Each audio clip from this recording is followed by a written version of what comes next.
The BBC presents Jet Morgan in Journey into Space.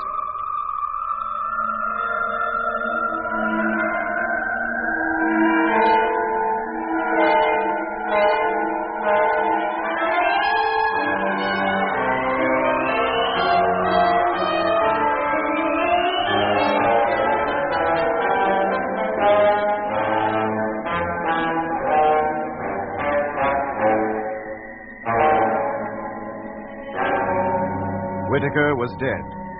Jet, asleep in the bunk above Whittaker's, awoke from a frightening dream to find that death had transformed Whittaker from a young man to an old one. There was no longer any need to lag behind the rest of the fleet, and a few hours later we had once again taken our place in the formation. Both Mitch and I were needed to handle freighter number 6, so Jet and Lemmy had their work cut out running the Discovery between them. However, in between watch and inspection, Jet had Lemmy play back the recording tapes we had found strewn over the floor when Jet and I had first entered number 6. But the tapes gave no clue to what had happened to Peterson, nor why he had so brutally attacked Whittaker. And then... Hello, flagship. Freighter number 6 calling flagship. That's the radio. I'd better answer. Want to hear from you urgently. Come in, please. No, Lemmy, wait. Why? He said he was calling from number 6. Hello, flagship. Number 6 calling. For Pete's sake, answer me. Number 6? But Doc and Mitch are in number 6, and that voice ain't either of them. No, Lemmy. That's the voice of Peterson. Hey? Let's get to the radio, quick. Yes, mate. Hello, number 6. Flagship Discovery here. Hearing you loud and clear. Hello, number 6. Hearing you. Come in, please. Hello, Discovery. Number 6 calling. Is that you, Mitch? Well, who else? Oh, what's the panic, Jet? We haven't been calling. I know you haven't. What's the idea? We just received a call from Peterson. What? Yes, Mitch. Both Lemmy and I heard it. He said he was calling from number 6. But only Doc and I are here, Jet. You know that. Of course I know it, but we just heard Peterson call. Jet. As clear as I'm hearing you now. Jet. And he distinctly said he was calling from number 6. What did he say? Jet. Oh, hang on a minute, Mitch. What is it, Lemmy? The recording machine, it's still running. What? I put the last spool into it just before we began the inspection, remember? You mean that voice, Peterson was... It's his recorded voice. Are you sure? Yes, mate. Hello, Mitch. Yeah? Look, I'm very sorry. It was all a mistake. How do you mean? The recorder was playing. We thought it was the radio. We didn't realize we'd left the thing running. Oh, so there's nothing to panic about after all, then? No, Mitch. I'm sorry to have disturbed you. Oh, that's all right, Cobber. I wasn't doing anything in particular. But take it easy, Jet. You'll give us all the jitters. He made us look a couple of fools, didn't he? The whole fleet will be laughing at us. Well, it was quite a natural mistake. Could have happened to anybody. Yes, Jet. I couldn't stand it any longer. What was that, Jet? It's Peterson's voice. The spool is still running. Then that spool has been used. It's not a new one after all. I killed him. Hey? Quiet, Lemmy. Let's listen to it. And I put him down the inspection hatch. Blimey. Then I turned the ship over and tried to slow her down enough so as the rest of the fleet would overtake us. So it was Peterson. But we're out of fuel. So now I'm stuck. Adrift in space with a dead man. A man I murdered. Oh. I try to ignore him, but I can't. Every time I sleep, he comes and talks to me in my dreams. Horrible dreams. Those dreams again. I'm terrified even to close my eyes. He is trying to get control of my mind, to get me to carry out things he boasted of doing before I attacked him. But he can't get at me so long as I remain awake. And I will remain awake. I defy you. Do you hear, Whittaker? I defy you. I defy you. The very words Whittaker used when Doc was nursing him just before he died. It's 4 days now since I closed my eyes. Thank you, gang. Listen. I've decided to end it all. If anybody ever hears this, then you'll know what happened. I can let myself out of the airlock. I'll be out of his reach then. Did you hear that, Whittaker? If you want me, you'll find me out among the stars. Oh, boy. I'm leaving you in a drifting ship for a grave. The fleet will never catch up on us now. But you can't do them any more harm. You'll just go drifting on forever. This is the end. I put on my suit and I'm going outside now to push off. Well, that is the lot now, Jack. The school is finished. Talk about famous last words. Do you reckon Peterson was off his rocker? Oh, he must have been. Now, that's why I didn't notice that only the main fuel tank of the ship was empty. The reserve tanks still had plenty of juice in them.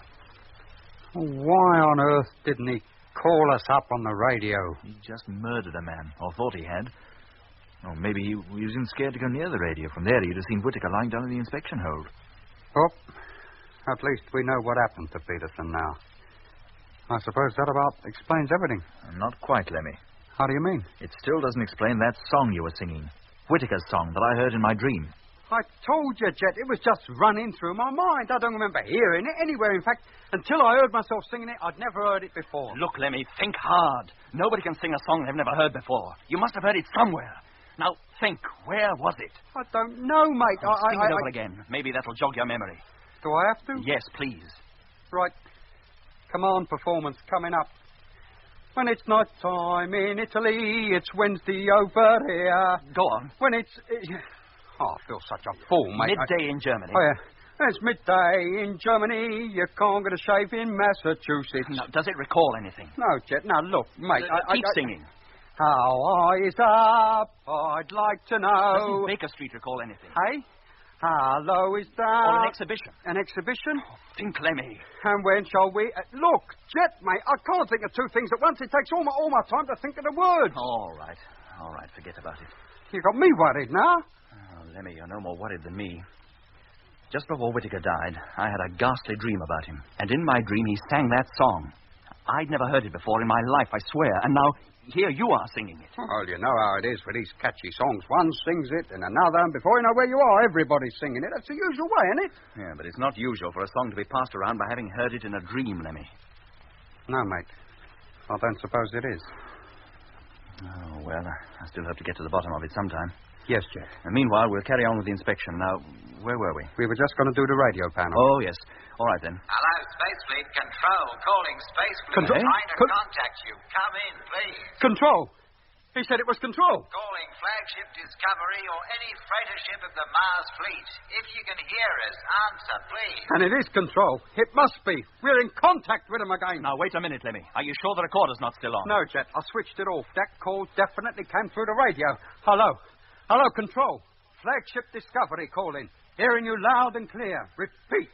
Hearing you loud and clear. Let's not get too excited, Lemmy. We've had too many freak calls lately for me to be sure of anything. And don't let's be too pessimistic either, mate. Look, who else could it be? It can't be Whittaker in number 6 this time, because number 6 is now back with us, and Mitch and Doc are in there. It must be Control. Now, calm down, Lemmy. Yes, mate. I'm sorry. Hello, Flagship. Hello, Discovery. Control calling. Received your call, Strength 3. I've been calling you for weeks. How is it with the fleet? Are you all right? It is, then. Time lag was more than half a minute. The distance we are from Earth, that would be about all right. Hello, Control. This is Jet Morgan calling. Jet Morgan aboard the Discovery. Are we pleased to hear from you? All ships except number 7 are safe and intact, but the crew of number 6 has been lost. Details will be given later. How are things back on Earth? Call up Mitch, Lemmy. Tell them the news. I'll hang on here. Sure. Hello, number 6. Discovery calling. Come in, please. Hello, Discovery. Matthew speaking. Hello, Doc. Mate, we got wonderful news. Oh, what? We've made contact with Control. You have? Hey, Mitch. Discovery is in contact with home. And what was that? It's true, Mitch. Jet is talking to him now. But it's a bit of a sort of long-winded conversation on account of the delay between replies. Oh, never mind about that, so long as you've got them. You're certain it is them this time. You're quite sure you haven't left the recorder running, eh? Yes, mate. I'm quite sure. From Control to Discovery, your message received. Glad to know that you're safe. There. Did you hear that? Oh, that's them, all right, Lemmy. Hook 'em up, will you? Sure, Mitch. There. How's that? Why have you been out of touch for so long? We've heard nothing from you for weeks. Oh, that's fine. Thanks, Lemmy. It's a long story, Control. I'll let you have full details in due course. Meanwhile, I'd be glad if you'd keep on talking for a bit. Doesn't matter what about, the latest cricket scores, anything. So long as you keep on talking. I want the whole fleet to hear you. Did you get that, Lemmy? Yes, Jet. Then call them up. Hook up the entire fleet to the main receiver. And let them hear the voice of home.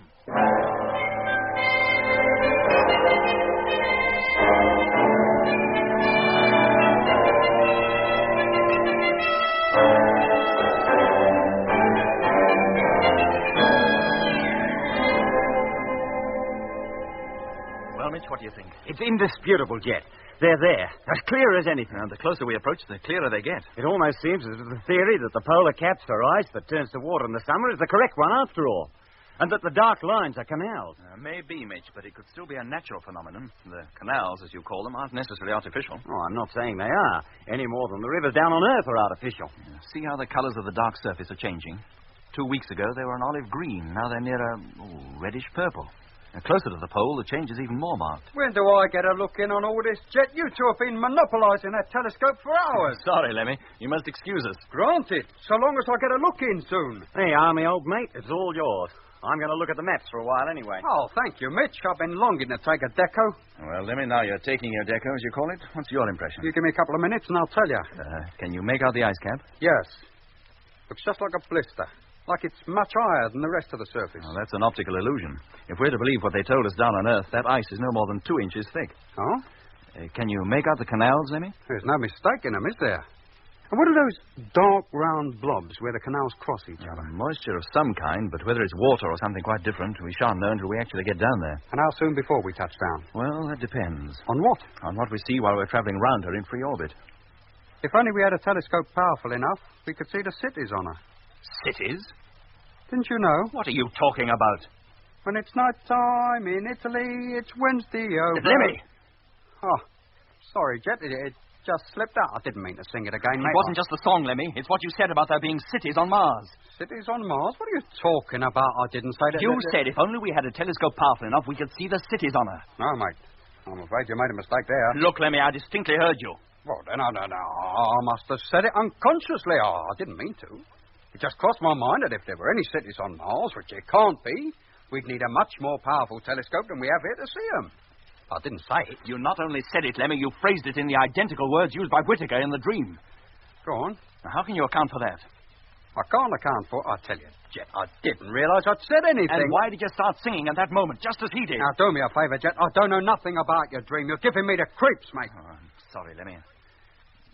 I'm sorry I shouted at you. Well, that's all right, boy. Look, if there's anything else you'd like to see or ask about, go ahead. Well, not at the moment, Jet, thanks. I'll wait until Doc gets over here. It's about time he came, isn't it? Will you escort Mitch back and bring Doc now? Of course I will.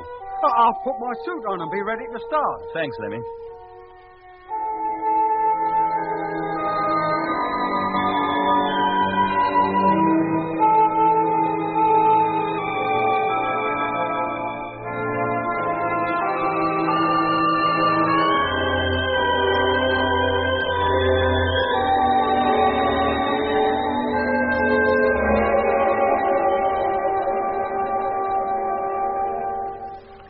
Well, Doc? It's beautiful. Really beautiful. Now, don't go getting too ecstatic, Doc, or every member of every crew of every freighter will be wanting to come over here and take a look and all. 2 weeks from now, every ship will be less than 1,000 miles above the Martian surface. They'll all be able to see it, better than we can now. I can hardly believe we're that close. The nearer we get, Doc, the stranger I feel. You, Jet? After 27 trips to the moon. I can't explain it, Doc. When we set out, I was looking forward to 6 months of uneventful, perhaps even dull routine while coasting here. Well, this trip has been anything but that. And I have a feeling that our exploration of Mars is not quite going to be what we expected either. In what way? I wish I could tell you. I can hardly wait to set foot on Mars, and yet, at the same time, I'm full of apprehension about it. Hey, Jet, what's the big dark patch? Looks a bit like India in shape. Has it got a long, curving prominence running towards the north? Yes. Well, that's the Syrtis Major. Oh, is it? Let's get over to the map table, Doc. Oh, yeah, sure, Jet. Sorry about that, but there's something I want to tell you. What is it? Something very odd happened just now. I was over at the telescope with Lemmy when he suddenly came out with a remark about there being cities on Mars. Well, that's the question that must have passed through the mind of every man in the fleet at some time or other. Yes, but that's not the point, Doc. Whittaker said the same thing in my dream, and Lemmy used the identical words. Huh? And then the whole conversation I'd had with Whittaker in that dream came back to me. I remembered what I'd said to him and repeated it to Lemmy. And again he came back with the identical replies. But, Jet... And to crown the whole thing, he suddenly broke out into that song again, at exactly the same point in the conversation as Whittaker had done. What? You know, it's almost as though Whittaker was still with us. But he's dead, Jet, and whatever influence he had must have died with him. Yes, but whatever it was that influenced Whittaker is not necessarily dead. You mean we might still be subject to it? You, me, everyone in the fleet? I don't know what to think, Doc. Have you told Earth about this? Well, I told them Whittaker was dead. Did you tell them about his transformation? No, I did intend to, but I checked up on a few other things first, and, well, then I decided against telling Control anything but the bare essentials. Well, what did you check up on, exactly? You remember I told you that in that dream, Whittaker kept talking about an exhibition? Yeah. From the impression I got of the London I was dreaming about, I guessed the period to be sometime in the 1920s. Uh-huh. So I asked Control to find out if an exhibition had taken place during that decade, and whether it was possible to reach it by train from Baker Street. And had there? Yes. The Empire exhibition of 1924-25, held at Wembley. Good grief. I'd no idea such an exhibition had ever been held. Well, it was a little before your time, wasn't it? After that, I asked them to check up on the song. You know, the one that Lemmy keeps singing. Well, apparently it was a popular song of the same year, 1924, the year Whittaker disappeared. But that's fantastic. What did Control say about it? Oh, I didn't tell them. But weren't they curious to know why you wanted the information? Oh, I told them I needed it to settle an argument. Look, Jet, do you think it wise not to tell Control everything? Yes, I do, Doc. But why?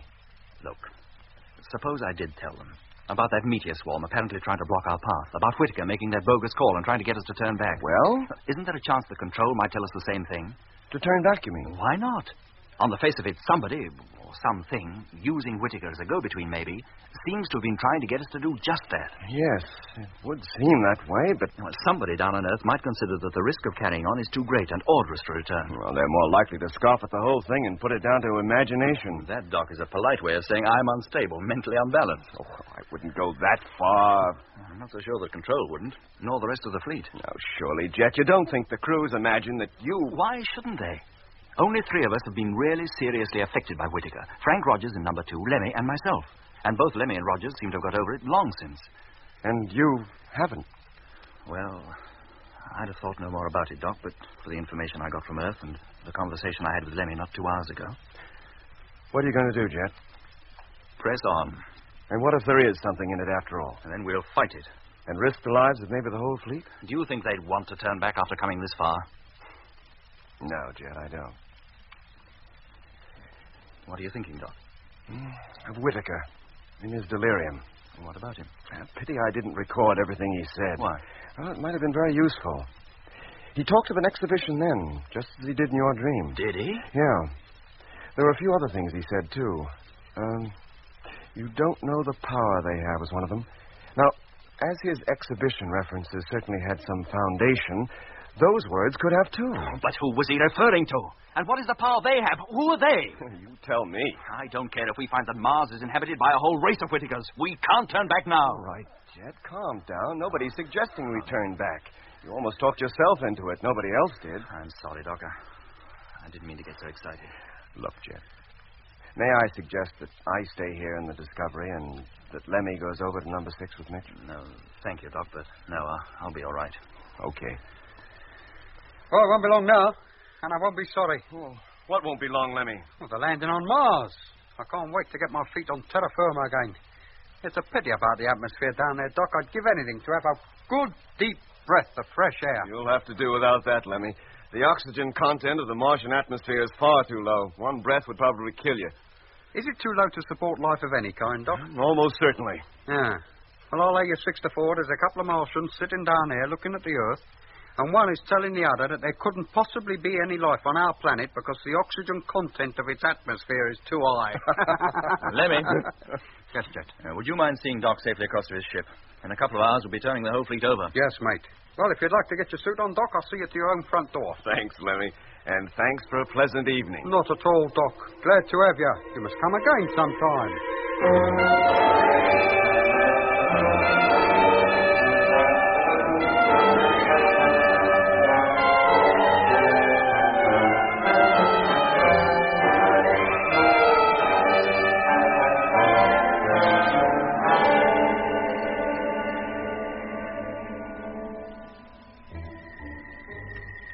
I left the Discovery and returned to freighter number 6. I was, I must admit, quite disturbed by what Jet had told me. I racked my brains to see how it could possibly all tie together, but eventually had to give up. First, because try as I might, I could find no answer to the enigma, and second, because less than half an hour after reaching my freighter, the order came from Jet to turn the fleet over. Since leaving the moon, our ship had been coasting outward away from the sun, our speed slowly decreasing. By the time we reached the red planet, we had hoped it would have reduced sufficiently to match that of our objective. Unfortunately, owing to our having changed course twice, this was not so. we found we were actually approaching Mars at a speed high enough for us to overshoot it, unless we slowed the fleet down in good time. So first, the tanks of freighters number 2 and 6 had to be filled. On Jet's orders, 4 construction engineers left their ships and, trailing their long fueling lines behind them, began the task of pumping fuel from the reserves into the main tanks of the 2 freighters. 4 hours later, the fleet had been turned over, and every man in every ship was safely strapped onto his takeoff couch, waiting for Jet's orders to fire the motors. Firing in 30 seconds. Stand by. In spite of the high speed at which we were still traveling, the whole fleet seemed to hang motionless in space. One side of each ship bathed in brilliant sunlight. 20 seconds. The other half in total darkness. And so our long journey was almost over. In a few days, the red planet would be reached. We would be encircling it 1,000 miles above its surface and preparing the Discovery for its first descent. 5 seconds. But first, we had to slow down. Contact!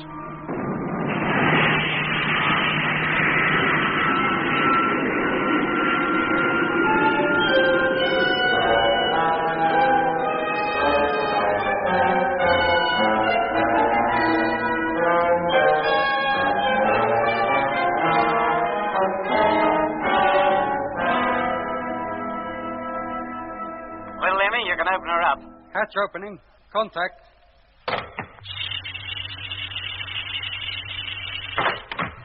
Well, nice to be back in the Discovery again, eh, Doc? Oh, sure is. Well, what's cooking, Jet? Well, we've encircled the planet 4 times now. I think we should try to make the landing as soon as possible. And what do you think, Doc? I can't wait, Jet. She's such a fantastic sight from up here. I'm longing to see what she's really like on the surface. The fantastic sight is right. The place seems to be one vast red desert. You mean all that red stuff down there is sand? If not sand, Lemmy, then something very like it. Well, what are all the dark patches? And vegetation.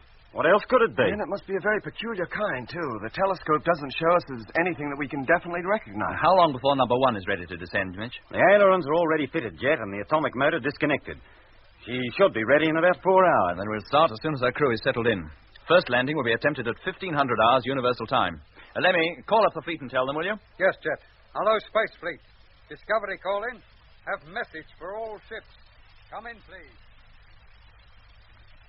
Very well, gentlemen. We'll go over the procedure once more. Now, once the motors have been fired, we should enter the Martian atmosphere within a few minutes. We will use the resistance of the atmosphere to reduce our speed even further. Let's hope there's enough of it to make the necessary difference. That we'll find out. If there isn't, then we'll attempt a tail-first landing as we normally make on the moon. Now, you all set? Okay, Jet. Okay. Okay. Positioning control panels. Lemmy, televiewer. Televiewer on. Motor, Mitch? All set. Then I'll go up into the pilot's cabin. Hook me up to number 1, will you? Right. You're hooked. Hello, number 1, Morgan here. Come in, please. Hello, Jet. Receiving you. We'll be on our way in just a few moments. You'll wait 30 minutes and then follow on. Now, is that clear? Yes, Jet. In the event of your not landing on the prearranged spot, you're fully acquainted with the procedure for locating us? Yes, Jet. Thank you, Frank. Well, we'll be off. Okay, and good luck, Skipper. Good luck to all of you. Same to you, Frank. We'll see you down there. Okay, Mitch. It's all yours. Turn on the motor and I'll take you down. Stand by for firing. Contact! So long, boys. I'll bring you back a stick of rock. Deceleration rate 10, 20, 30.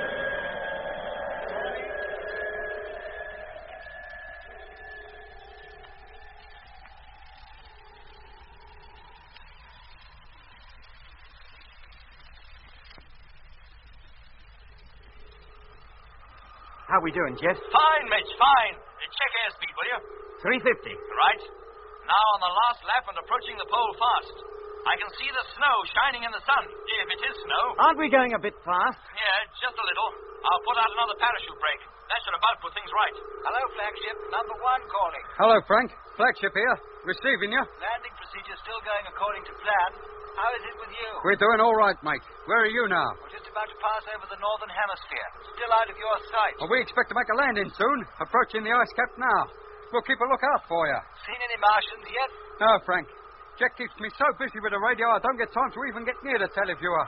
For all I'm seeing of what's outside, I might as well be in a submarine. It's a wonderful sight, Lemmy. Everything's pink, like it was perpetually bathed in the light of a beautiful sunset. Is that right, Doc? Yes, Lemmy, that's as good a description as any. Yeah, I wish you'd take over the radio for a spell. Let's have a look. Okay, Lemmy, come on, then. Televiewers pointed directly below us, but don't take too long over it, huh? We'll be landing soon, and every man will have to be at his own post. Just one quick look, Doc, to satisfy my curiosity. Speed check, please, Mitch. 330. Check. Height? 70,000. Check. Oh, blimey. What is it, Lemmy? Are you taking a look at this lately? Oh, no, Lemmy, I'm too busy. You don't know what you're missing, mate. I've never seen such a sight. Hey, what's that? Hey, Mitch, come here, look. I tell you, Lemmy, I haven't Look, time. there's something down here, a light. What? It's like a reflection from a huge mirror. Oh, it's gone now. Yeah, show me. Where did you see it? Well, look, you see where those two dark green lines cross? Mm-hmm. Where the big purple patch is? Yeah? Well, there. Maybe water, reflecting the sunlight. Is that what it was? Well, that's all I can think of. But it was so sudden, bright. Well, what did you think it was, then? A Martian? Signaling landing instructions? But there's no need to be sarky, mate. It might be important. I think it's more important that you get back to the radio and let Doc carry on with the observing as he's supposed to do. Yes, mate. Where are we now, Doc? Just about over the ice cap, Lemmy. Should be landing soon. Is it ice? Oh, don't see what else it can be. I knew I should have packed my skis. Hello back there. Yes, Jet. Landing is imminent. You better convert your couches to chair position and strap yourselves in. Right. Okay, Jet. You hear that, Mitch? Not only did I hear it, I'm doing it. Let me know when you're all set. I'm fixed. Me too. Okay. Height, 5,000 feet. Speed, 220. Think you can get her to stay upright, Jet? I think so, Mitch. She's behaved herself up to now. Then put her down gently, chum. I'd hate to pile up after coming all this way. Oh, do me a favour, Mitch. Can't you think of anything more cheerful to say than that? Hey, what's that noise? What noise? Well, it's like well, can't describe it. But it's plain enough. Don't you hear it, Doc? Yes, Lemmy, I can. Starting the run in now. Putting her nose down. Ground looks flat and firm. Must be frozen solid. Well, let's hope so. If we sink into it, we'll tip up for certain. Mitch, do you hear anything? A peculiar noise. Lemmy just asked me that. Well, can't you, Mitch? I can, and so can Doc. It's getting more than I can stand. It's like it's right inside my... Oh, Lord! Yeah, what's it, Jet? What are you trying to do? We bounced. Sorry, I'll try again. What's the matter with him? What's the matter with the ship? He's all over the place. Jet, what's happening up front there? I don't know. The ship doesn't seem to respond. Mitch, don't get out of your seat. Stay where you are. But there's something wrong up front. Jet's in trouble. Unless I land her now, we'll never make it. Take her up again, Jet. Switch on the motor. I daren't. I haven't the time. Stand by for crash landing. Oh, blimey. Jet, for Pete's sake, give her power. Take her up. I can't, I tell you. Hold on. Here it comes.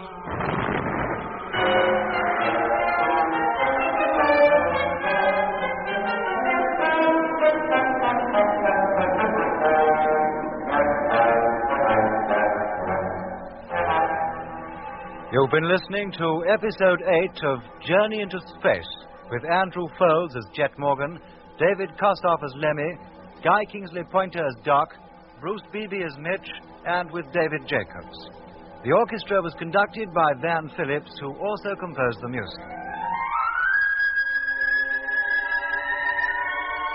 Journey into Space is written by Charles Chilton and produced by him in the London studios of the BBC.